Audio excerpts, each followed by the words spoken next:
We are live now. We're live? Yeah. You know, the conquistadors made that trip to Ohio to hide the Inca gold. This isn't the Fortean Slip. No, well, we're talking about your trip to Ohio. You're in Ohio. I was just trying to explain things. Oh. Okay. You were going to visit the Snake Mound, and you couldn't.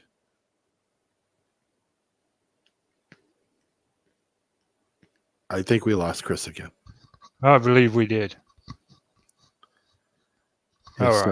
His phone connection is kind of weak because he's up there in the tundra, in Ohio. They got all that tundra up there, and not very many cell towers will survive that. It's true. I think he's lagging so much. He is. He must That's be amusing. He must be popping off at least 3 or 4 kilobytes a second. Dial up moving forward. Switch your video off, Chris. It will make your internet faster, better. That's not going to help. He probably can't hear. He's probably hearing you like right, probably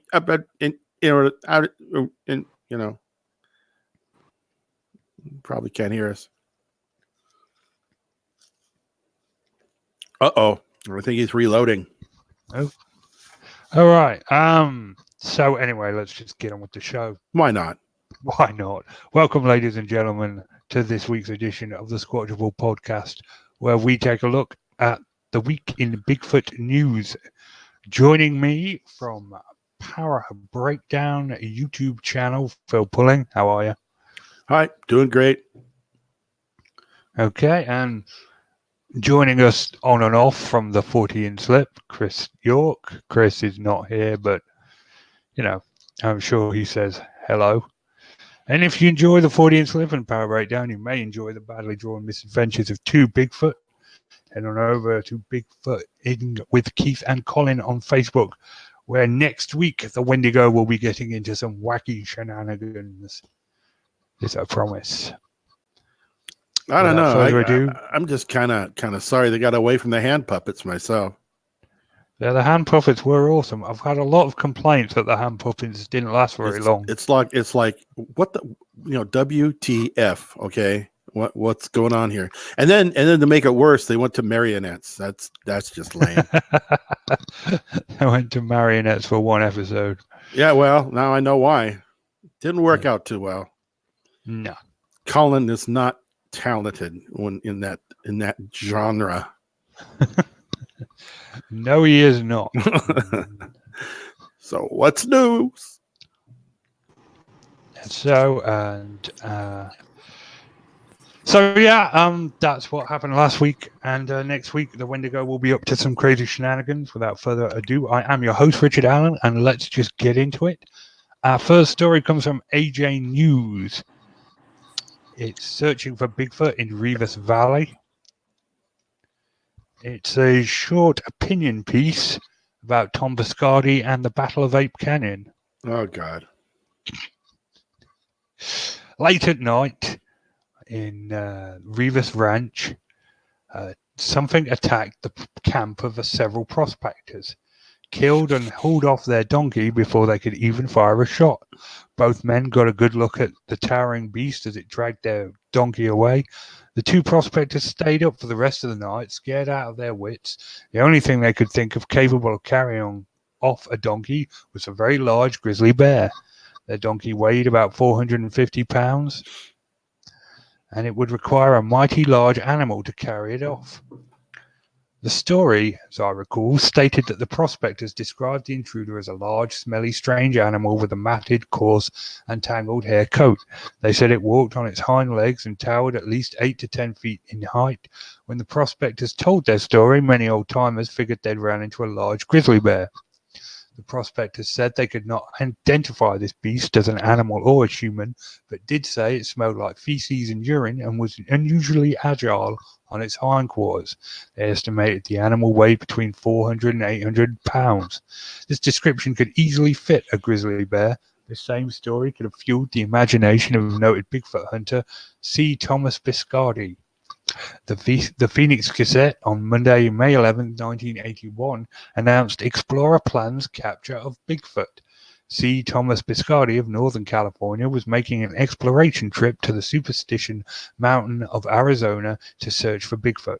Biscardi claimed his latest encounter with Bigfoot occurred on Mount Lasan in Northern California. He said he took photographs of the elusive primate, but concedes the front view images of a large, hairy figure emerging from a clump of trees may not be enough to convince skeptics.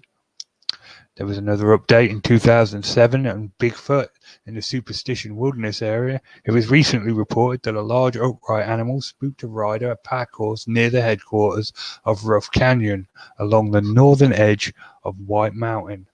This story surfaced about 5 years ago. Rough Canyon is almost impossible to hike through. The area is extremely remote and ignored by many. The rider who reported the large upright animal was trying to get to the head of Rough Canyon to set up a camp and explore the area for an archaeological sites. He claimed he was studying the pattern of an inhabited area north of White Mountain and south of Reavis Mountain. Recent years have produced a lot of interesting characters who explore the Superstition Wilderness area, trying to explain what exists there, whether it is archaeological, flora, fauna, or just plain tall tales. If nothing else, the Bigfoot story created an interest in yet another superstition area wilderness legend or myth. That was extremely badly written. Yeah, there's a couple things. First of all, Superstition Mountains is very arid desert. Sounded it. Yeah, arid desert, and the only thing, You know what else it is, tall tale I ever heard It's come out of there. Superstitious. What? It's very superstitious. Very, yeah. And the Lost Dutchman had a mine up there of gold. That's the only tale that I've heard. And my family for a year lived very close to the Superstition Mountains in Phoenix. And I don't see how a Bigfoot would be able to survive up in that area. Another thing about the story is, what the hell did Tom Biscardi Jr. have to do with the 1924 incident with the miners here up in Washington State? It wasn't the Battle of Ape Canyon. It was another battle. I just saw prospectors getting attacked by Bigfoot, and I assumed it was the tale of Ape Canyon. Oh, I see. Okay. I was wrong. I was dead wrong. It was another canyon and another Bigfoot, and It was the Battle of Rough Canyon. Rough Canyon. Ruff. Yeah. Ruff, ruff. Ruff. And right, so we are moving on to our next story. From the Daily Mail, we have a tale of the Yowie. Dun, dun, dun. Who all here has heard of the Yowie? The what now? The Yowie. Well, I've heard about it? an Australian Bigfoot type creature. Is that it? Is it Yowie? That's the bunny right there. Yeah. It's because when it bites you, you go. Yowie? That was Phil, very Phil, well told. Wait. No. We got to do it all over again. You got to do it all over again, Phil. Okay, Say the okay. line again. Say the All line. All right. Yeah, they call it the Yowie because when it bites you, you go.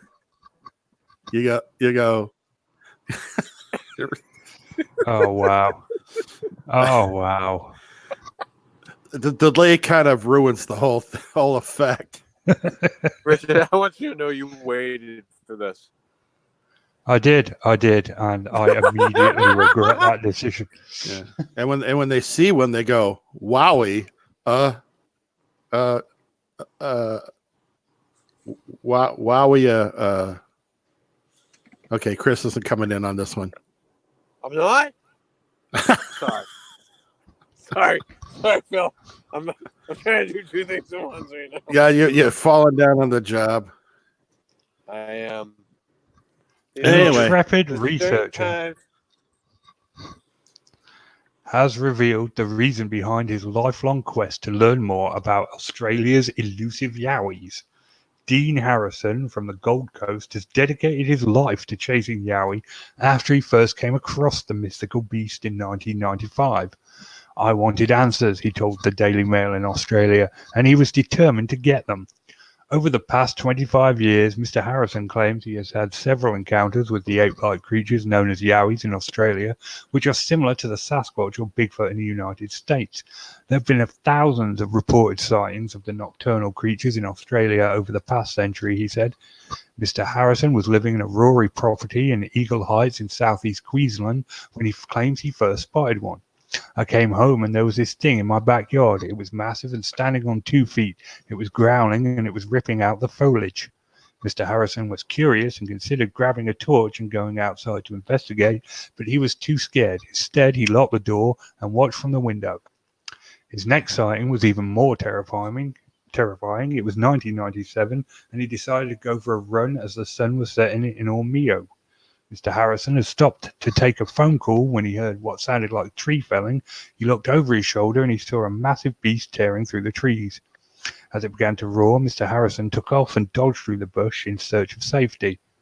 It sounded like a bear and a lion rolled into one, he said. It was only by the grace of God that I survived. Mr. Harrison managed to find a clearing, which he said forced the yowie to retreat into the bushes. It was built like a bodybuilder, he said. It had no neck and was covered in reddish hair. His most deadly encounter came in 2009 while on a camping trip. He said he was lucky to be alive after he was forced to wrestle one for survival. I heard heavy war. Yeah. I heard heavy walk. I'll get to it. I heard heavy walking as I turned. I just saw it running straight at me in pitch black. The scary thing is that yowies have a massive advantage over us because of their eyesight in the dark. The thing that knocked me over ran down a hill in pitch darkness, past obstacles, trees and logs. The angles were so steep, but it sprinted down. He now has a whole team who he works with that goes in search of yowies once they have then been reported. It's a tireless job that's taken him right across the country. Now, I would like to say I used to be a member before Facebook of a thylacine forum that Dean Harrison was also a member of. And if I say to you guys, Matthew Johnson, I think you'll get what I'm talking about.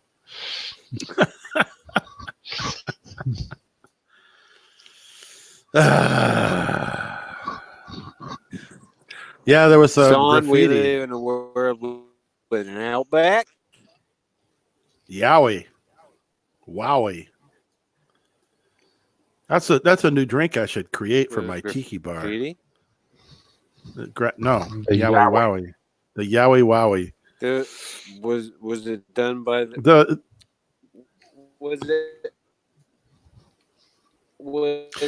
story comes from the Daily Mail. Was the graffiti Okay. done by that guy? Yeah. The Yeah, and comedian. it said yeah. Yeah. And it says on the side of the building, you know, it's not graffiti, but it was a big sign. It says Johnson Tool Works. Johnson's Tool Works, and I had him paint, so does Phil's. Not exit through the gift shop. And I know that the Daily Mail is a renowned and respected news organization. So What why about not Mr. Brainwash, Phil? Merchant?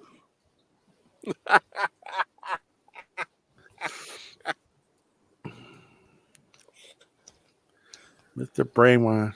Yeah. You know, Yeah, my son was working for the Daily Mail. Yeah. It's a steady job, but he wants to be a paperback writer. Yeah. So this guy saw Yowie how many times? Twice? Save 3 us times? from this. Save And us he was from this, Richard. and he was attacked Richard, once. Save us. He was Richard, I'm throwing my line in the water, Richard. You're throwing your line in the water. Save us. He's begging. Pull us to shore. Wow. Stop, Phil. Now. I'm Wow. not doing anything. I was just commenting on this guy actually seeing Yowie twice and being attacked by him once and living to tell about it to the Daily Mail of all things. I think Chris was talking about the merchant stuff. Oh, yeah. Oh, yeah. I mentioned the guy's name. So did you. Now you're in trouble. Oh. Right, yeah. This guy has seen Yowies like 89 million times. He's Yeah, of fought course. them. He's been zapped by them. Uh-huh. Oh. Well, of course he has. Oh. Okay. He's not the same dude that filmed the Yowie with the little headlight on him. What was he? No, that was Jason. What's his face? Oh yeah. The fake the fake Yowie that had the Yowie LED Claw. headlight on. It was that dude. Yeah, I love the Jason the, Heel. There yeah. we go. Oh God, yeah. He gave me a big earful about my calling his one video a hoax and a fraud. Yeah. Okay, so what else we got? Okay, for our final story and then I'm going to go on a bit of a rant. We've got a story from Squatchable. Another encounter story, because I like these. I'm beginning to think it's boring as you guys are making this. That in the parking lot. So there they were in the parking lot. So there they were in the parking lot. And they were creating some graffiti art Yes. for the Daily Mail. The incident that I am reporting occurred at Jumper Cemetery, Jay, Oklahoma in 1979. Oh, good and current then. Jumper Cemetery is located east of Jay on Highway 20, then turn on the first dirt road to the right, and then follow it to its end approximately 1 mile to the bottom of the hill. I love these sighting reports. They are the best. One evening, September 1979, my friend and I were sitting at Jumper Cemetery about dark on a full moonlit night. As we were sitting there, I heard the sound that I thought was a deer walking down the ridge. I told my friend, "Listen, there's a deer coming down the ridge." We sat there and listened as the sound made its way down from the ridge to the town. The west side of the cemetery has trees grown up along the fence row for about half the distance of the west side. A little further down is a platform between two huge oak trees used to place food on when they are having funerals. The sound came to the bottom of the hollow on the west side of the cemetery. The cemetery is enclosed by a hog wire barbed wire fence about 4 feet tall. Then the sound proceeded to come up the hill between the trees along the fence row and the platform for food. As we listened to this sound come towards us, we were incredulous as we saw a large, hairy man looking thing walk up to the fence and step over it. We watched as the animal, it stank tremendously, walk across the cemetery towards a huge tree in the middle. As it came under this tree, its head was just below its lowest branch. Apparently at this time it became aware of us as it turned its head and looked over its right shoulder at us. When it saw us, it didn't run but began to walk very fast towards the southern border of the cemetery. When it got there again, it stepped over the fence. When it got to the timber, it crashed through the trees, making a terrible wrecking. I know what I saw. It doesn't matter if I am believed or not. I myself was incredulous at the time. My mind had a hard time accepting what my eyes were seeing. I can see this in my mind today, just as it happened moments ago. I'm skeptical. No regular dude uses the word incredulous. I love those sighting reports. They are the best. Now say again, if you can find the spot in the story, how to find this graveyard again. How to sight. How to find the graveyard. Where is it again? Uno momento, por favor. Because I closed the story after I finished reading it. So just give me a sec. I see. So any follow-up question is going to be lost on you because you just automatically close the stories. Jeez. Jeez. That was my bad. Completely my bad. Okay, so here we go. Where's Stephanie Jumper- when we need her? Yes, where is Special Agent Stephanie? Jumper Cemetery is located east of J on Highway 20. Then turn on the first dirt road to the right and follow it to its end, approximately 1 mile to the bottom of the hill. Okay. Hmm. So that's where we're all going to go next summer. That's where we're going. And we're going to camp out in the cemetery. Yeah. Along with the paranormal freaks. Right. Okay. And we're going to wait for the big hairy dude who's going to sound like a deer walking down a ridge. You know, if it was me that saw this, I would have at least taken the measurement between the ground and that lower branch so I'd know how tall it was. That's just me. But I mean, that's you, Phil. Yeah, it's just me. But I mean, it seems to make sense, though. If you really want to know how tall it is, you're going to relate the story to somebody, and you're going to go, well, how tall was it? Well, it was below this bottom branch. Okay, well, if the bottom branch was 4 feet off the ground, you know, it just seems to make sense that you would, at least try to reach for the branch or see how tall it was. Yeah, well, you'd think that's basic form of breaking down, but no, not this time. Well, yeah, it's just a story, though. I mean, you don't need to go do any kind of research when it's just a story. It doesn't say how he stepped over the fence, or did he push the wire fence down? Did he just step right over this 4 foot tall fence without any problem? Or he just crashed through it, apparently. Yeah. Oh, crashed through. Oh, okay. Well, and then now the part of the story I like is when it's goes into the woods and starts thrashing around. Yeah. Because this is the third time that I've heard that from people. From one of these encounters. These Squatchable encounters are the highlight of my day, let me tell you. I read them all the time. Like, I never used to go to this website before, but I'm always going to read these encounters because they are so badly written. It's hilarious. And I was so incredulous that I ran for my life. I know, it's incredulous how badly written they are. But seriously, it's a good website, and I really enjoy the articles. Right, now, we're going to move away from news stories as I go into a bit of a rant. The 4K footage came out a couple of weeks ago, the Patterson-Gimlin 4K footage. And I said a few times on this show and on the Fortean Slip that as a result of the 4K footage coming out, I now believe the footage to be a hoax.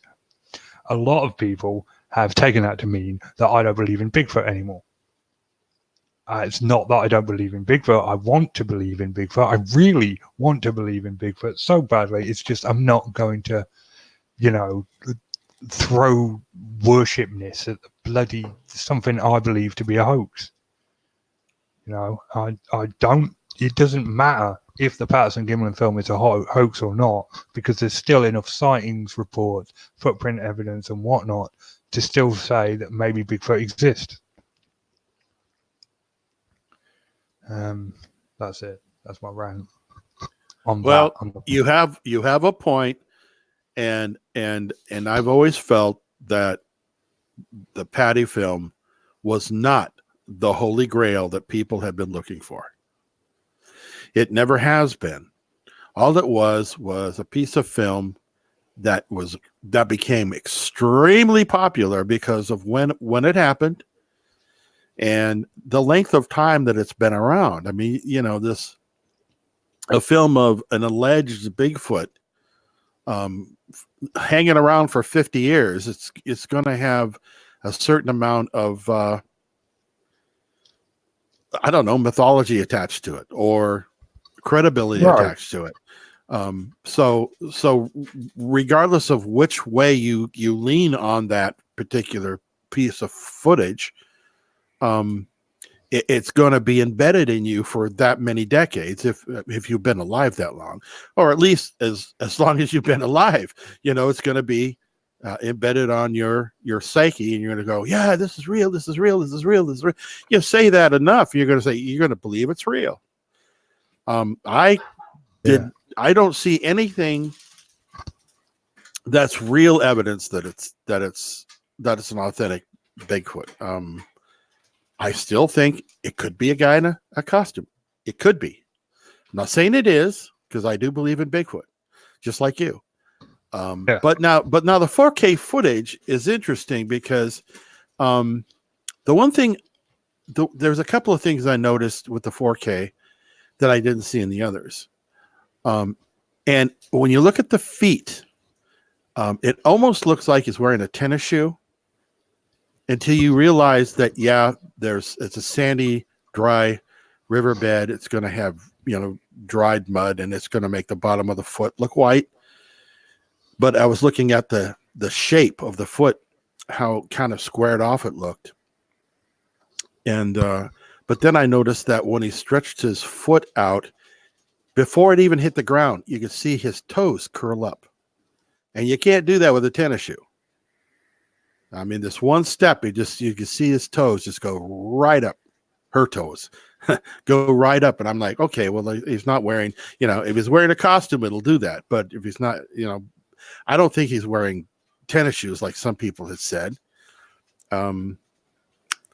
It's really tough with that one. Just because it's 4K, all you're doing is putting,